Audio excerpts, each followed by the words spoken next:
T-REV, so we'll call him that as well, and he joins us now. People get killed for other stupid choices. Standing up for the families that took a loss. This something that we find important. Rap game strong, chest up. Little homie, keep your head up. You can be whatever you want. Get rid of the fake and it will lead up.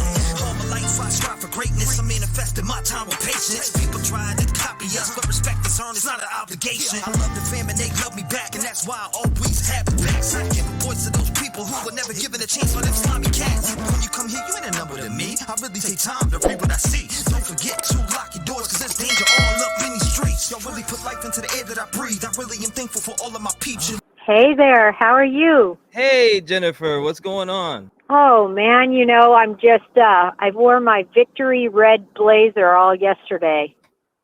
Victory for law enforcement, man. That was just great.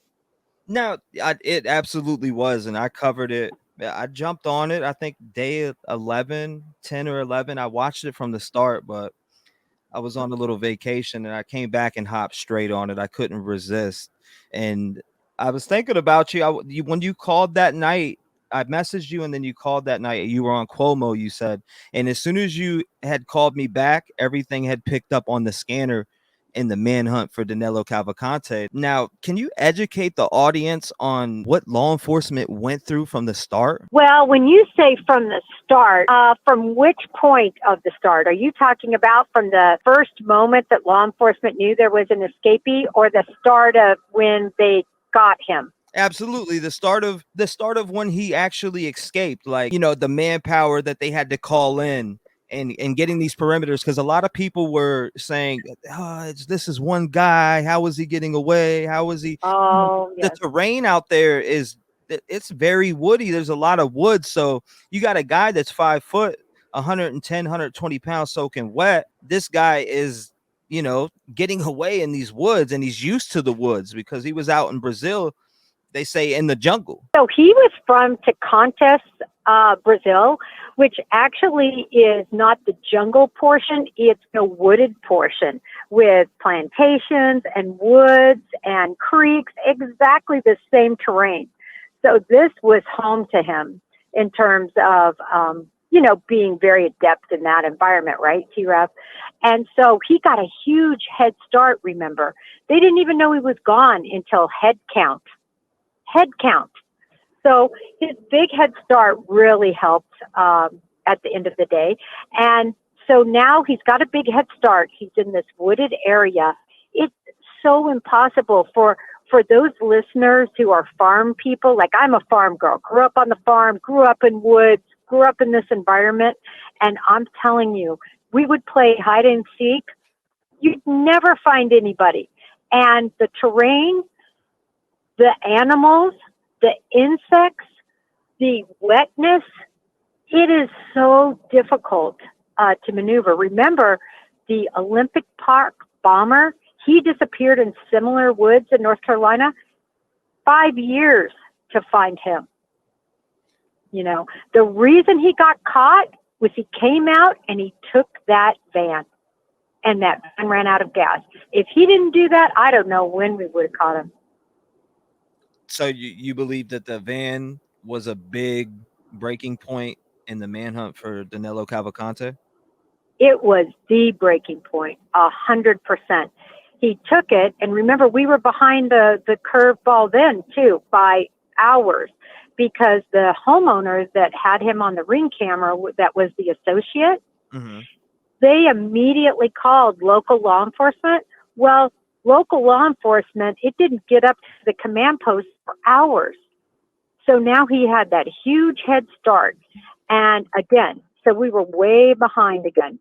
So, but what happened was so lucky. And I'm telling you, T-REV, in these things, and all of us say this that we're on the team, I'd rather be lucky any day of the week than good. You can be really good and do everything right, but you've got to have a bit of luck. And it was lucky that van ran out of fuel, T-REV. You know what got to me with that is that it was gift wrapped for him in that van because the keys were in there. So people were speculating that was all planned and set up and somebody was helping him, but no way. What were your Yeah. thoughts what was your thoughts on that? Somebody leaving the keys in their van. Well, again, and for those folks that listen to you that are from the rural areas or grew up on a farm, listen, you could go to our farm, our dairy farm right now in Blair, Nebraska, and I'm telling you, every car has the keys in it. Even if I tell my mom, take the keys out, somebody could rip off our car, they're never going to do it. You know, it's just a way of how farmers work. They don't want to be hunting for their keys. They just like them in their van, and they're very trusting. You know, it's a different era. It's an era that they grew up in, and in the rural, T-REV, you shake somebody's hand and give your word, that is your word, rock solid. You know, you don't even need a contract. That's the mentality. So that's why that farmer had those keys in that van. That's how they operate there. What took them so long to get?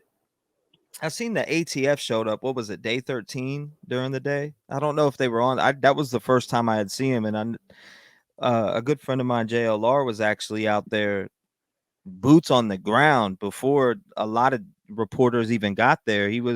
I think he was the first one there, and we were getting great footage of that and choppers in the sky. Now, I was actually tracking every single chopper that would go out there. And then Philly, what was it? Philly 29 News. They ended up having a chopper from above, and we had an angle. They had a call out to a bunch of different places. The community was definitely on edge because there was a lot of calls coming through the scanner about doors being left open and, different things like that. But at a certain point in the manhunt, we weren't like hearing anything because they would go on to like a separate, I guess, private little server on the scanner. So you wouldn't be able to hear anything. But then all of a sudden you would hear some dispatches come through saying, they think they spotted the prison escapee, or this person spotted that this person is walking down the street shirtless with a rifle. So I've heard so much different things coming through that scanner. I'm gonna dream of it. Well, you know what happened was, and I was on that night with you until about 1 a.m. I was listening to what you were doing, just such great reporting. And Thank you. What happened is they went radio silent. I'm not talking about the night before, when they spotted him at 1 and they sat and waited and hit in the morning hours. I'm not talking about that night, the night before that night that he stole the 22, dropped his shoes, dropped his sweatshirt, all that, right? That night. What happened was they went on radio silent, and they can do that when you have tactical teams like BORTAC and PSP that can communicate amongst each other. We call it car to car. You can also communicate if you're close enough, handheld to handheld, and you don't have to get on the repeater. So the repeater is what you guys are listening to, calls that bounce off that repeater and that catch that scanner. So going radio silent is what they really should have been doing the whole time, but they couldn't. You know why? Because you had too many different units.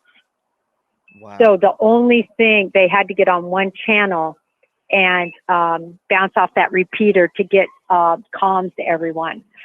So that's why that rolled that way, and that's why sometimes they could do it, but then when they needed to get a message out to everyone and make sure everyone knew it, they would go, through the repeater on the main dispatch channel.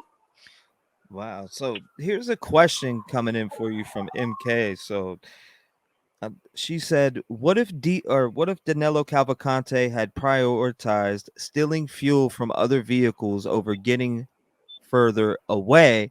Would this be a different situation? Oh, such a great question.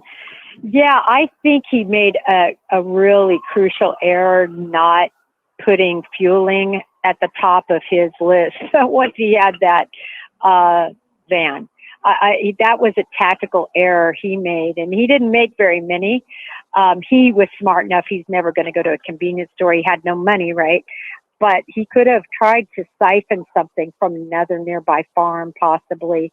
But he was looking at it. I get why he did what he did. He's looking at it like the more times I go to another place, the more exposure I have. Wow.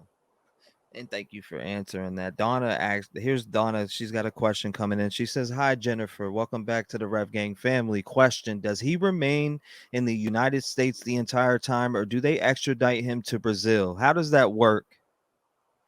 Great question.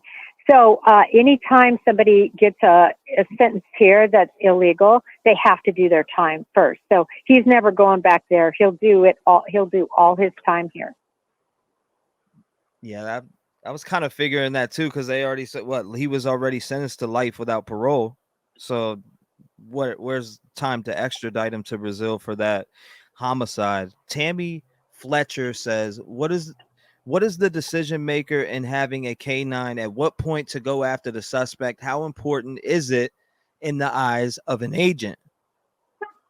Oh my gosh, the canines are so amazing, and the canines probably saved Cavalcante's life because he was resisting, right? He was crawling. I don't want to say he saved their life, but it could have gotten ugly, right? He could have decided to pull out that rifle, and if he would have even put his hands on it in any sort of manner, a shooting manner, they would have lit him up. So by sending in that canine, Cavalcante didn't have time to think about anything. Like, that dog was on him, and it saved everybody from a possible exchange of gunfire. So agents love dogs. They're just the best. They're the best in everything. Like when we're working explosive cases, we've got explosive canines. When we're working drug cases, we've got drug canines. When we're working homicide cases, we've got cadaver canines. Like, they are crucial. Yeah, that I feel like it was too, but and him saying that they were 7 yards from him at one point and didn't get him, I feel like there wasn't a dog with them at that point. Does that sound accurate? Yes, I think that is accurate. And you know, the dogs are hard to come by. It's not like there's a lot of them, and they don't sweat like we sweat. You know, they sweat through their tongues, and they literally, holding up under those conditions are very difficult. And, you know, just like people, dogs have good days, dogs have bad days, dogs get sick.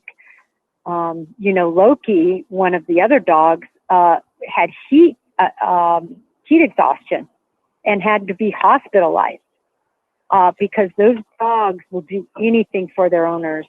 And those dogs want to catch that guy as bad as the humans do. And, you know, they give up their lives sometimes. I mean, luckily Loki's fine.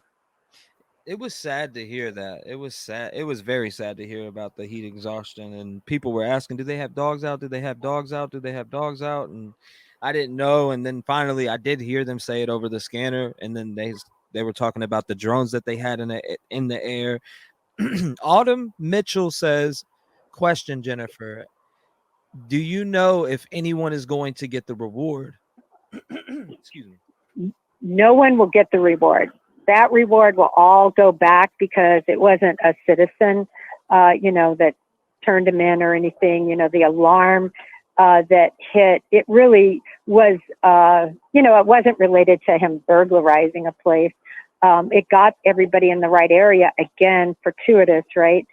So, no, there'll be no reward handed out to anybody. Thank you for answering that. That's a very, very, very heavily asked question. Paula Cat says, Jennifer, do you think he had help? And if so, do you think more charges will follow? Thank you. Okay, I think that the charges that could follow would only relate to the people inside the prison that helped. I think it's very clear, you know, I mean, anyone could see that he had a lookout there. There could have been other lookouts. I think it was very crucial that the guard, perhaps, that was supposed to be watching, he might have even been asleep. I mean, I kind of, you know, throw that out there, meaning I think they knew that the guard, that the 18-year guard that maybe they were able to time that, knowing that that guard maybe wasn't paying close attention. Maybe they even diverted his attention someplace else. But the fact that he was fired, T-REV, that's a big indication to me that it was something greater than just his attention being diverted. Susie says he has murdered 2 people, yet he wasn't aggressively the entire time he was on the lam. Any idea why? I think because at the foremost, the number one priority to him was survival and escape. And he knew it was extremely dangerous for him to kill somebody or, try to take somebody forcibly over. It would call more attention to him. So he knew hide and seek was a much better chance than him making an aggressive action. Now, a question that I had personally, and I know probably a lot of people are thinking in their head, is why was his sister arrested? What was the reasoning behind the sister being arrested? I haven't really heard any firm answers on that. Would you have any idea why she was arrested? Yes, I have a very firm answer for that. So his sister was initially spoken to. Makes a lot of sense, right? That a family member would be one that would be inclined to assist him. So they went and interviewed, and when they interviewed her, they discovered that she was on a visa overstay. So she had a legal visa to come here, but once you overstay your visa, you can be immediately deported. And that's exactly what they did. She didn't cooperate, and they put her in deportation proceedings. So she'll go back to Brazil, and she won't be eligible to come back for 10 years. Absolutely insane. Mike D says, T-REV asked Jennifer, does she think that if he didn't get caught when it happened, does she think that he would have gotten out of the state and made it to Canada like he said he had planned? Well, one of the most interesting things I got out of the press conference was the fact that he was yards from their eastern perimeter border. Yards, T-REV. So remember, just like they're searching for him, he's searching for them. He's looking, he's watching their patterns. He can see how far they are unit to unit. In other words, do they have, 10 yards between each individual? Do they have 100 yards, a mile? He's looking at all of that. And so he knew where the points of hiatus were. And he clearly was working toward that goal to escape, I think, on that eastern edge. And he almost made it. I feel like you said, now that's drawing back to the van. The van was on, what was it? I'm trying to remember the name of it. Iron Bridge Road, I believe it was.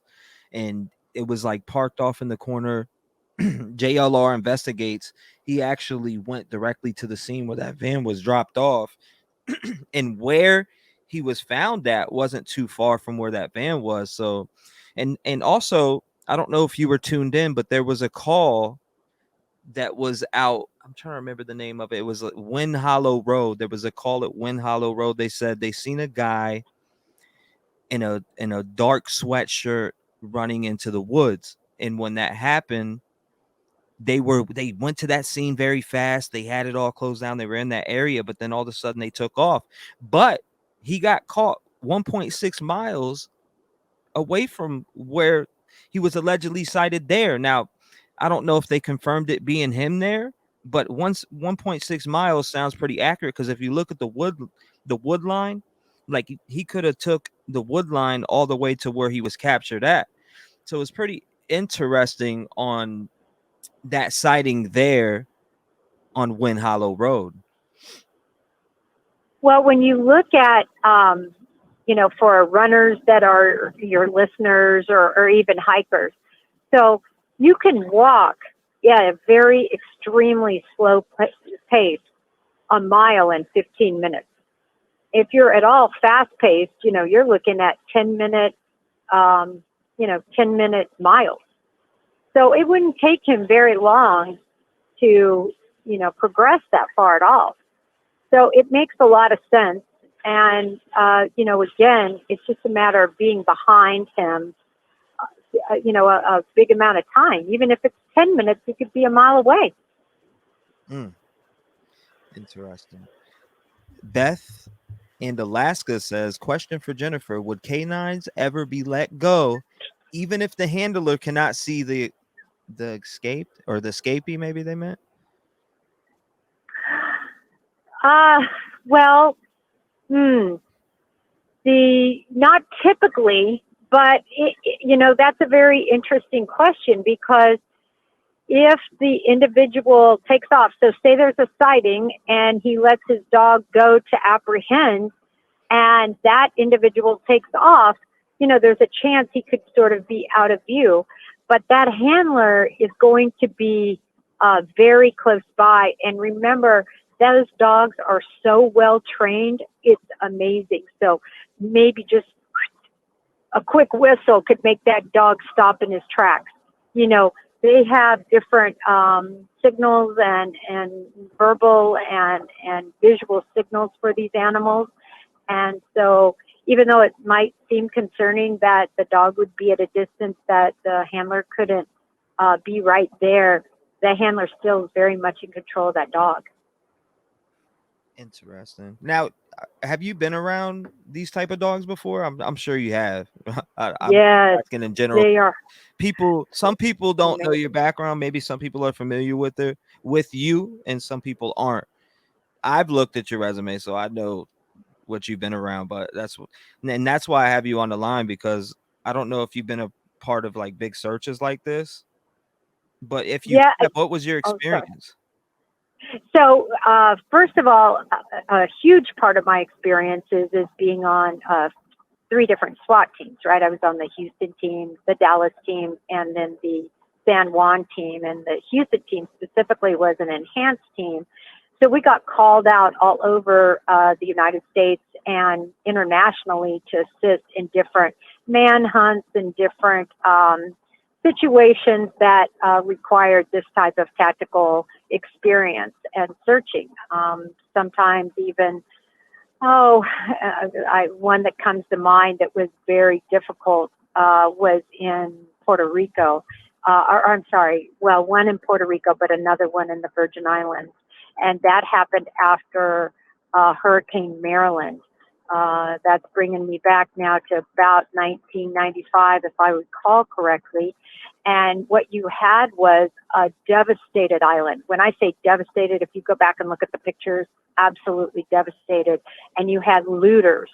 So these looters would go out. I was the night shift, so we were out all night patrolling and on foot, going through these areas and catching looters. So that's one search that comes into mind. In 28 years, you end up doing a lot of stuff, and I was always violent crime and worked fugitives for a long time as well.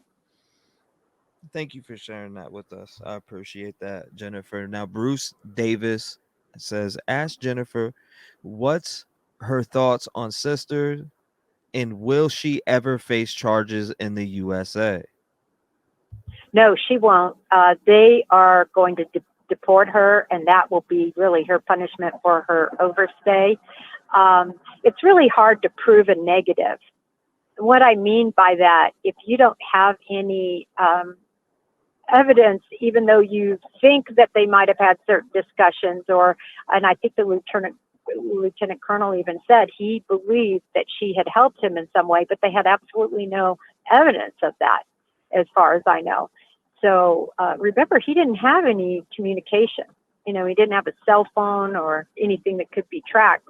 And so I'm not sure how their comms would have been unless he told her, listen, I'm going to escape. I'm going to do it on this day and this time. And can you stage something for me? But if you look at the actions he took, it doesn't line up. Stole a milk truck, sweatshirt was in the milk truck. He ran around with his own prison shoes and garb for days. You know what I mean? It was not, I don't think he was assisted T-REV. Now, another question that is being heavily asked is, without a heat signature until the last night, how did the officers know? So how did the officers know to maintain the search in that specific area? Were they basically going by the last possible sightings, or were they following that heat sig? No, they were going by the last possible sighting. They felt they had him contained. Remember, they're looking at how far could he go in that deep forested area? What pace would he be at? They had it quickly surrounded, and they felt like there was no opportunity for him to leave. And so there were no sightings, there were no cars stolen.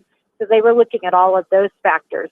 Now, were there other heat signatures? I think it's very possible. We know there was that sighting, which helped them greatly, as you said, T-REV, the one where they saw somebody go into the woods. That was an important one to tell them that their perimeter was accurate.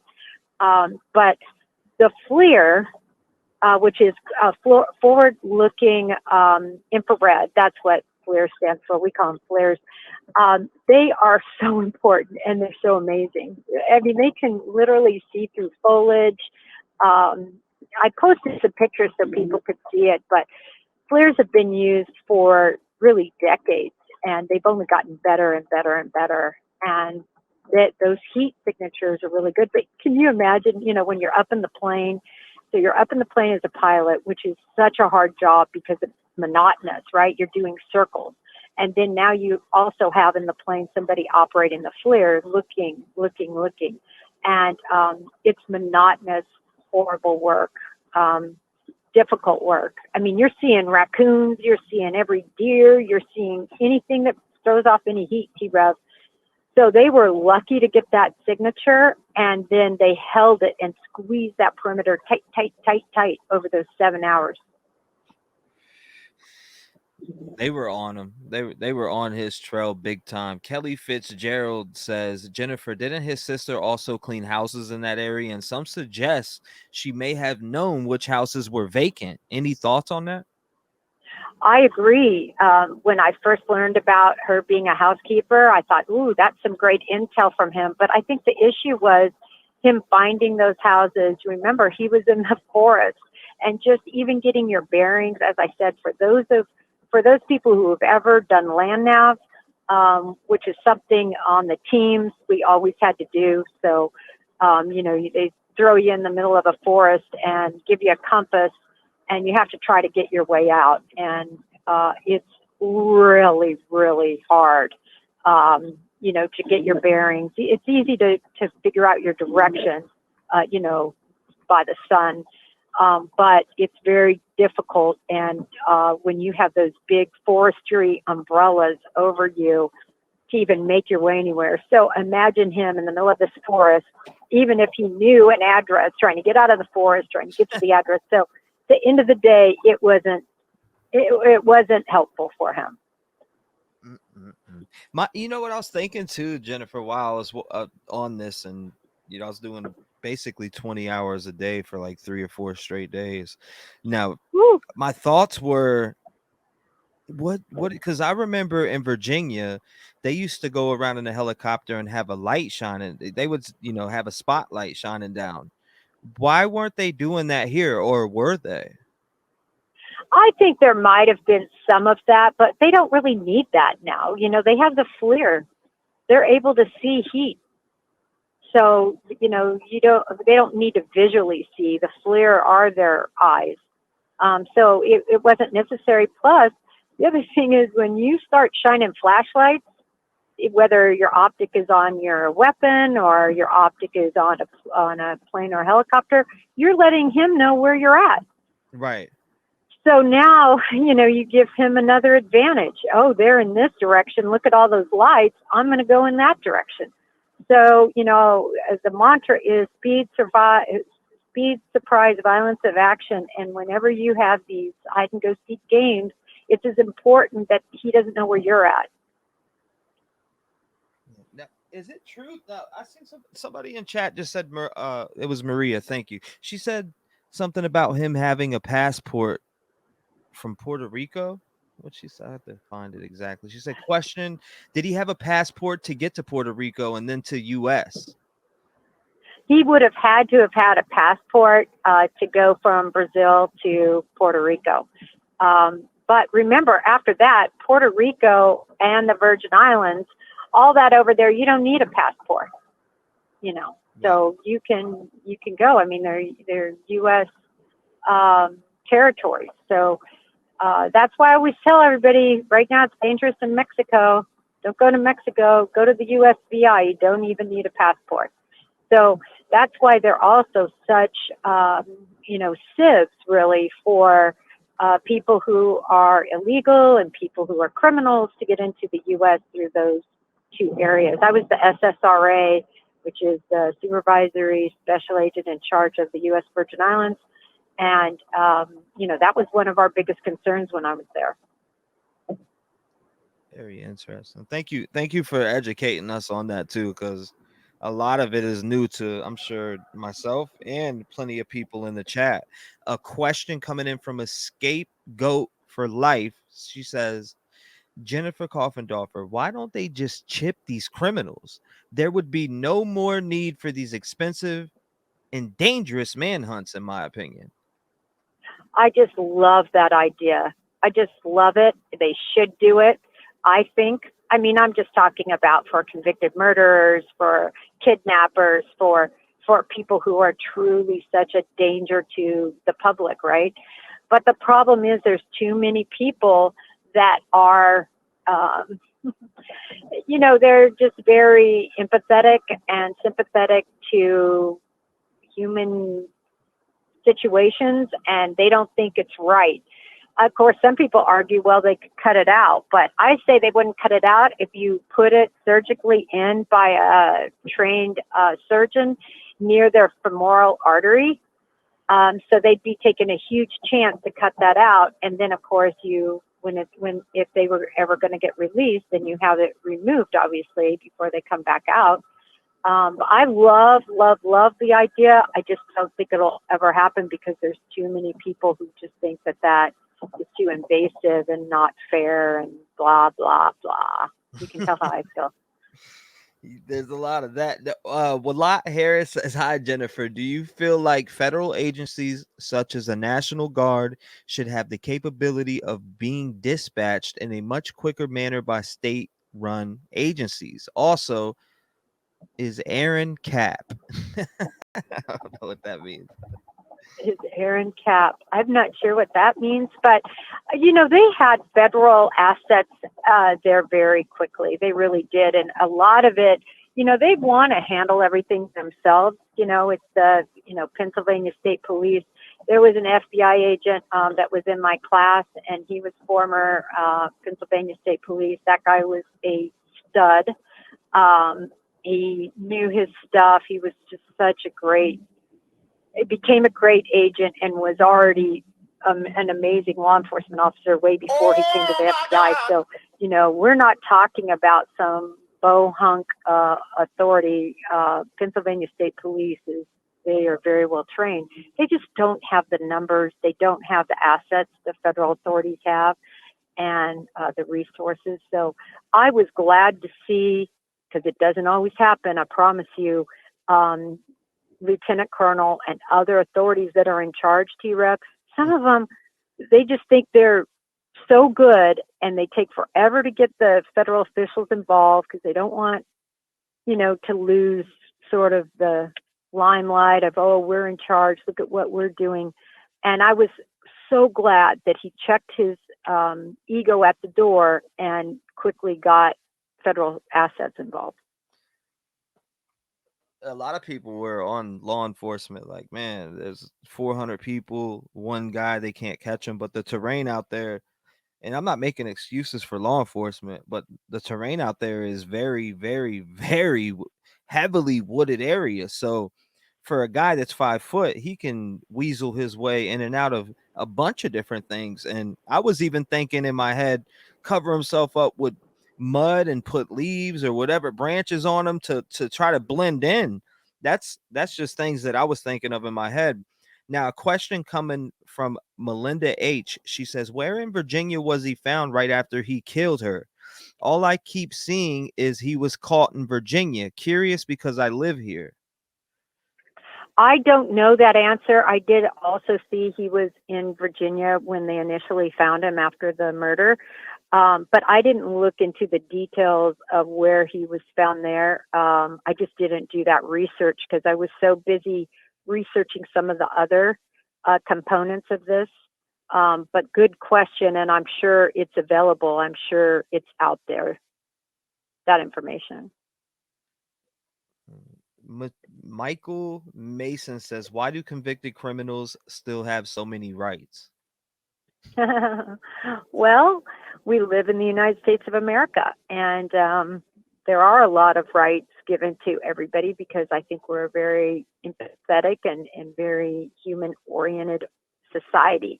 You know, and that's just the mantra of many, many people. You know, some people think that people can be converted. I mean, you know, a perfect case in point, and that is so upsetting to me is, and I don't know if your viewers know who Charles Manson is and know who Van Houten is, but Van Houten literally was involved with stabbing the LaBiancas dozens and dozens of times, writing, using their blood to write words on their walls. They completely, set up in their house and just completely dehumanized the LaBiancas, and she just got let out. You know, everybody's forgotten about the horrific crime, and well, she's rehabilitated. She's in her 50s. She needs another chance. You know what? The LaBiancas didn't get another chance. They didn't get to have watch. They didn't have a life together. They didn't get to breathe another breath, and they were viciously, relentlessly murdered with knives. So, I don't know what else to say about it. Is people forget, and that's why I'm so heavy into Idaho, by the way. Yeah. So heavy into Idaho because those victims, time is going to go. That trial's not going to be for years and years to come, and everybody's going to forget about how these 4 kids were annihilated with a K-bar knife. People are going to forget it. You wait and see. We covered that extensively here. I'm definitely still I have to catch up on the last court date that just went on. I have to catch up on that. I wasn't locked into this manhunt 24/7 around the clock. The Idaho Fort case is a very, very heavy case on this channel, and I follow that extensively. That case is just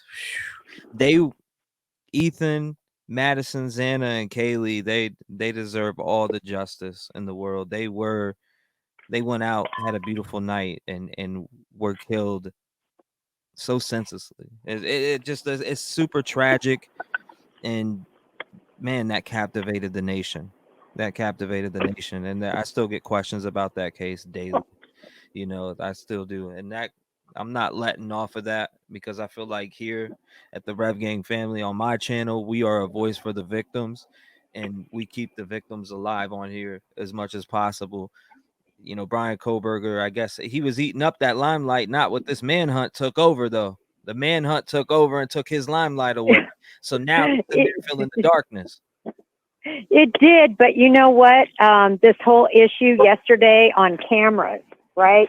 So the prosecution says we don't want cameras because we don't want all of our witnesses who are young, 20-year-olds, getting grilled on the stand with facing cameras. Look, it's nerve-wracking being on a camera. I'll never forget the first time Brian Enton, this was during Gabby Petito. I'm not in front of the camera. I was always working cases behind the camera other than for press conferences. And you still there? Yeah, you're fine. Yeah. And so anyway, the first time, and anybody could go back to that. I don't know where it is. I haven't watched it, but we were outside Brian Laundrie's house, and a friend of mine who was an FBI agent, and he was a contributor for ABC for about 7 years. They needed somebody to cover Petito like yesterday, right? And they called me, and I'm like, listen, I don't do media. Like, I'm on the other side of the camera. And they said, oh, just go down, it's interesting because you're still in the middle of cases. It's a lot of fun. I went down with Brian, and if anybody saw that, I absolutely froze. I looked into the camera and I was like, oh my God, there's a camera looking at me. And then Brian, thank goodness he got my attention. And then it was just Brian Inton and I, having a great conversation. And then I got more and more comfortable. But my point is that these kids are young, and to have, first of all, they're talking about murder. They're talking about their friends, the highly emotional. Many of them have survivor's guilt, blah, blah, blah. And to now be staring at cameras too, it's just too much. The prosecution is saying no cameras. The defense is saying no cameras because they're going to show what, many believe Brian Coburger did, massacred these kids, massacred them. And, it's going to look bad. The evidence is overwhelming. And so they don't want it out there. The only people that want it out there are the media and the public, because the public says, listen, we have the right. We're taxpayers paying millions and millions of dollars for this trial. We have a right to see it.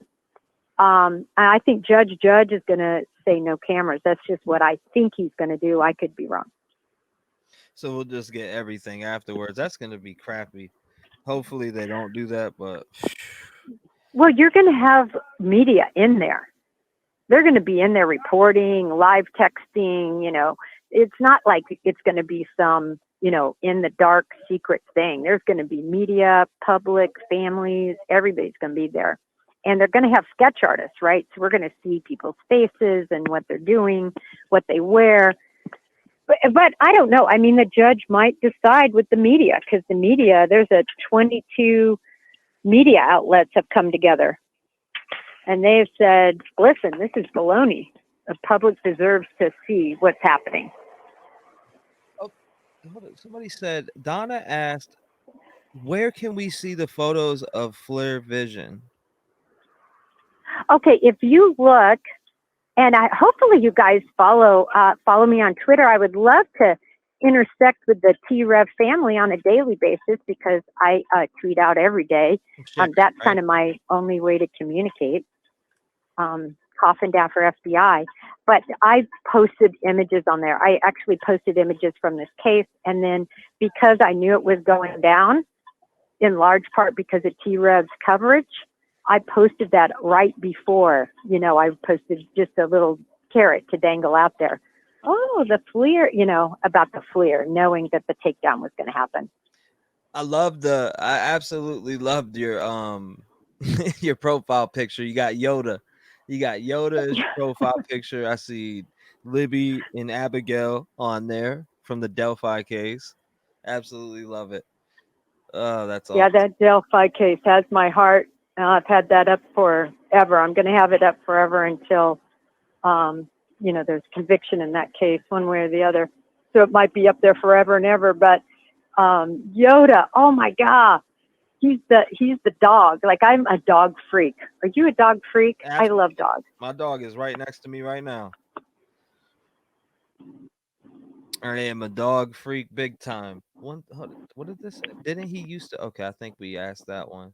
Some Tattoo Rebel says, and they're talking about Danelo Calvcante. Did he say why he stayed in the area so long instead of leaving straight out the gate? Oh, he's in the area because he had nowhere to go. He had to hide. There was nowhere for him to go. He had no money. He had no credit cards. He was in prison garb, and he had to wait until he could find a moment where he could get wheels. And then when he got wheels, of course, he jumped in and left. And then, as we talked about, right, fortuitously, the gas was low. Anita says, question for Jennifer, do you think he had help from any of the guards? Well, so my experience with my experience with prisons and jailers, prison guards has been, first of all, you can't pay them enough, right? They get paid almost nothing. My nephew was a prison guard for a while. It is the worst job. It's just the worst job. The environment you're in, prisons and jails for people who haven't been there, smell. They smell like no other smell. It's a cross between some sort of sanitizer, body odor, and just nastiness. Like I hate how jails and prisons smell. And then you're dealing with, really, in some situations, the dregs of society, right? I'm not saying everybody that goes to prison and jail is the dregs of society. People make mistakes. Some people are struggling with addiction, so I'm not going to paint a brush that everybody in jail or prison is just a horrible person. But there's a lot of them that are evil and horrible. And that's what you're dealing with. You're always looking over your shoulder. I don't know if you saw, I posted on my Twitter, this poor prison guard who, got jumped and murdered. I think the chain, he strangled him to death. You just never know. Like, somebody's going to jump you and murder you with their bare hands. So it's just the worst environment, right? And you get paid nothing. I think my nephew was making, and he was in his 40s when he was doing that job. He was I want to say making 30-something thousand, 38,000 a year, maybe 40. And terrible wage. So the problem is, then you're susceptible, right? You're susceptible to sneaking stuff in. You're susceptible to passing notes. You're susceptible to helping people because you need the money. And it's a terrible job, and you become cynical and angry, right? So that's been my experience with not just my nephew. I'm not talking about that. I'm talking about working cases against prison guards. I'm talking about working cases where guards and jailers, where there are witnesses, right? You need their help, or, a crime happens in the prison. Anyway, it's just a terrible situation. So is it possible? Yes. I don't know, though, if that's what happened. Another question here. Kimberly says, how much more time could he get if he already has a life sentence? Which is it's a very good question. What more can you do to him? I mean, for me, I'm thinking in my head, okay, he's going to be put in solitary confinement for a certain amount of time. That'll They can probably put be him in. punishment, right? I think he will go in solitaire, likely as an escape risk, and then more than that, to because his life could be in jeopardy, right? I mean, look at all those pictures that were taken by law enforcement, right? Because he's famous. He's infamous, famous, however you want to say it. People know him, and just imagine if you're inside and you're a lifer and you kill calvcante, you're going to always be known, just like the guy that killed Dahmer, right? He's famous. Famous within the prison system anyway, and true crimers. So they're going to keep him safe in there, but he's not getting any more time. I think, honestly, they do have to try to charge and convict him of that. I just don't think you can throw away a prison escape charge and just not even deal with it, even though it doesn't make a lot of sense, because he's in there for life, no possibility of parole. No possibility of parole whatsoever. Right. Mr. Willow Wolf says, did you think it was easy to get him? Do you think it was easy to get him? No, I think, and I'm not saying this because I'm former law enforcement. People will accuse me of that, but I call balls and strikes with all of that. And if anybody who watches my Twitter feed can see that, like, I call out police when they do wrong. I'm an expert witness is my real job. Well, media. I have a media job as well, but what I do for my work is an expert witness, and most of the cases that I deal with are cases of homicide. And specifically, oftentimes, it's a police officer that's killed somebody, or somebody who's been killed by a police officer. That's kind of my bailiwick. So, I call it both ways, and same with my business. I defend officers, and I defend criminals who are mistreated by officers. I'm old now, T-REV, so I get to decide what cases I believe in and what cases I don't. And if I believe in it, I give it 100%. If I don't believe in it, I won't take it. Yeah. What was the most like for me, and this is just a question that I'm thinking of now, who is the most dangerous criminal you've been around as far as when you were an FBI agent?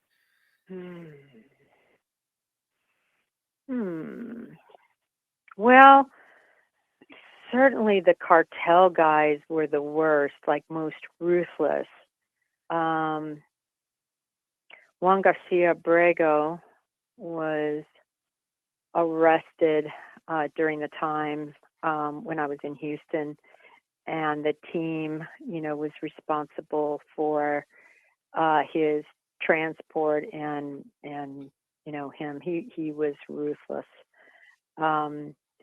But I mean, there was a guy named Armando Uriarte who was a vicious cartel guy, and we were going to arrest him, and we had followed him. This was an urban surveillance, right? So we followed him for hours. I think we started the surveillance. There were 5 of us. We started it early. And when I say early, like 7, 8 in the morning. The guys I'm talking about aren't users, just so everybody realizes. These are the guys that are making the money. They're calling the shots. They're amazing businessmen, and they're ruthless. Like, they could put a blowtorch to you and burn one finger at a time off of you and not even think anything of it. And that was this guy. So anyway, we had him on surveillance. Everything was going great. And about noon, he goes into this lunch place and have lunch. And we see him go in there, and he's gone. Like, he was in there, and it was 3:00, and we're like, how could he still be eating lunch? So myself and my partner at the time, Luis, and we're both Spanish, we both speak Spanish. So, and this was a Spanish restaurant. We go in there, he is nowhere. Like, no one's in there. And Luis and I are just sick. The team is sick. We're like, how did we lose this guy? Wow. And we were just so upset. It was in this strip mall area. Everybody left, the other units. So there were 5 main units that were us, and then we had outside perimeter and stuff. So everybody leaves. It's just Luis and us. And Luis was the case agent. I was the co-case agent, and we were just sick. I'll never forget, we sat down on the curb right in front of that place. We took off our body armor. We took off our holsters. We're just like sulking, so upset. And I'll be damned if we didn't see him walk. He had gotten out, and whoever had the eye missed it, and he had just gone to like 2 doors down and was there. And we both yelled out. We're like, oh my God, Uriarte. And so he and I, we left our bulletproof vests, obviously. I mean, time was up to essence, because we see him, we're like, FBI, you're under arrest. And so we go chase him, and I got him on him first. I jumped on his back. I got my arm around his neck, and then my partner gets there, and we're like in a full on fight, and he's locked and loaded, 45 in his waistband, huge fight. And then I get his arm and ratchet it up. I get one cuff on it, ratchet it up, like freaking dislocated his shoulder, and then the fight was over, right? Too much pain for him, and that was it. That guy was a pretty bad guy. Sorry, I'm going back to the day. I never talk about my career, really. You know, I'm forward looking, but all that stuff helps me understand cases now. It's interesting hearing it though, and it's interesting to hear where you got all your education and learn different things from, especially doing what you've done. I know you've been in the field like this. Pretty insane. It can get pretty crazy. I know how crazy it can get in the blink of an eye. Shootouts, all different types of stuff. So we do appreciate you serving the community and doing what you have done. I know you have over 25 years of experience there. So we do appreciate you doing that and coming on to here with the Rev Gang family and educating us all on how these searches are conducted and answering certain questions like the one that I see right now from Desi. What does she? And I can do T-REV. I got one more for you. Okay, you got. In other words, I can answer this question of this caller, and then I got to scoot. I know you got a lot to do. Let me see which one. Let me pick one. I'm going here. Let's see what question for Jennifer. Oh, okay. Here's one question for Jennifer. Do you think there will be body cam footage for Danelo Calvcante? No. That was easy. No. There is so many questions coming through. I was like, well, let me pick one out there. I think Well, you know, the thing is, are you talking about Vortac or PSP? Of the actual, I doubt if they had body cams on at all. The tactical teams are starting to move toward that. And quite frankly, I'm a huge body camera proponent because it really saves both sides. It keeps police officers from being accused of being abusive and all this stuff they're always accused of. And then you could just go and say, look, see, it's a bunch of garbage. So I like it for that. And then also in the cases where there is something bad that happened, now the defendant has that on their side. So it's not that I'm not a huge proponent of that, but in this situation, I doubt if they had. It's no. I mean, maybe. I don't think so. Well, I appreciate you coming on and answering as many questions that you can within the time limit. I know you're busy and you got some things to do, and we'll get together again. I appreciate you again once in the Rev Gang family. Everybody is saying hi and thank you for coming on.